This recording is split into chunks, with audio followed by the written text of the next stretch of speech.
What we're going to do next, we're totally unplugged, we're good to go. We're going to start emptying the beater out. So you're going to get one of these cone strainers, which paper loves to stick to, and you can see this one hasn't been like thoroughly cleaned.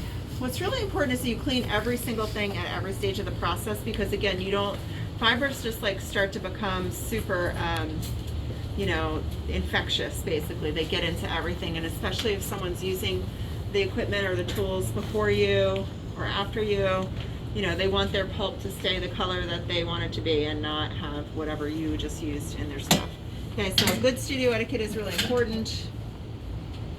These are equipped to fit specifically a 5-gallon bucket, so they have this nice little ledge and it just rests in the 5-gallon bucket here, which is just perfect. We have 2 of those strainers. Inside here, there's a little plug that you're going to kind of loosen, because when you unscrew it a little bit, there's a disc that I'll show you that has kind of like an expansion portion to it. So you're going to unscrew it a little bit and then pull it out, and don't pull it out all the way because it'll just come splashing on out. You want to keep the plug kind of in there a bit.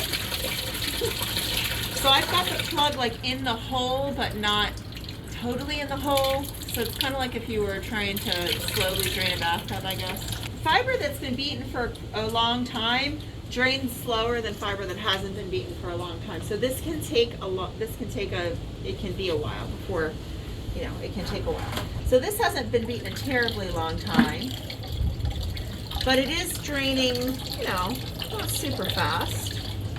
We have about an hour's worth of beating time in here. What I'd like you to do is beat your fiber for an hour, and then take out about half of it and beat the rest for 3 hours, because I want each group to have 2 different beating times on their Abaca fibers, so that you then can compare the tensile strength, the shrinkage rate, and the surface of your paper. And that will be a real lesson for you in like how beating times affect fibers. Every fiber is different, so beating cotton for long periods of time is going to be different than beating Abaca for long periods of time. You don't want to overbeat Abaca, so don't take it past 3 hours. Anything past 3 hours with Abaca, it's really going to shrink quite a lot on you, and you're probably going to be disappointed, because you might start out with an 11 by 14 sheet that, you know, 25% or more comes down. It's like, wait a minute, what happened to half my paper?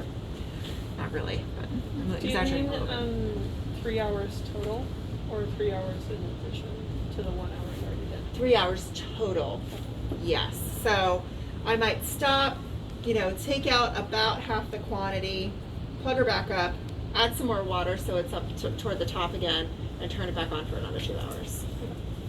Okay, we're going to take the whole machine apart, so that, because you all may not be the next ones to use it, every time you use it you need to take it down, tear it down, and clean it, because the next group is going to come in, and we have some sign-ups on the board if you didn't get a chance to go in and sign up. So again, we're going to drain her out.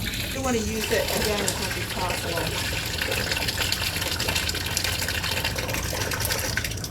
So if if you knew you were going to beat again in a day or two, and you had enough buckets, you could just save some of the water and keep your name on it. We do need a few more buckets. Go ahead, yeah, keep pushing. So you have to kind of coax some of the fiber out. And I just have my 2 fingers in here kind of keeping it from getting too crazy. Keep pushing, keep pushing. There's some mats in the back room. I kind of like to keep the beater on the mats so that if there is water everywhere, nobody will slip and fall in it. And you want to kind of keep that in mind with shoes, so like sneakers or things that have some tread that you're not going to slip around in.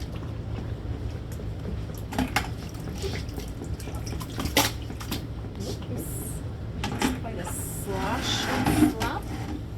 All right, here we go. And you kind of lift the plastic, yeah, there you go.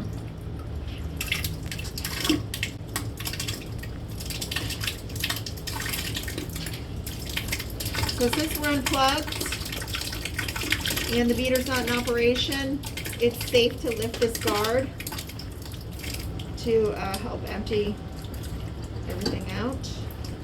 All right, so now we're at the point where we want to do the rest of the more meticulous cleaning.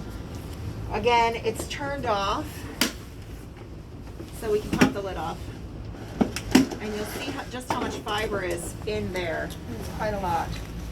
All right, so what we don't want to do is, we don't want to put a lot of fiber down the drain. So it's a good idea just to kind of clean it off with some paper towels first before rinsing it. Now a little fiber's okay, we start putting too much and we end up having a problem. The motor and expose the wheel, and since we're totally, so that's exactly what this is here for. And then we can scoop this guy out completely.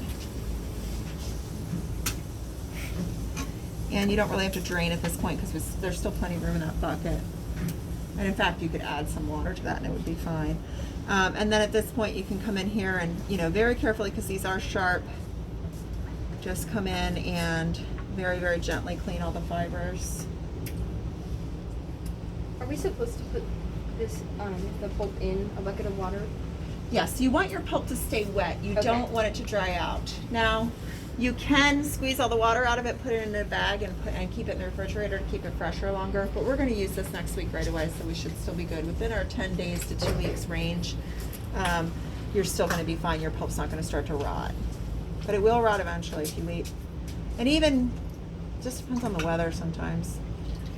Okay, so I'm going to let the team that their pulp was processed do the rest of this, but basically we don't want to see any fiber in the tub.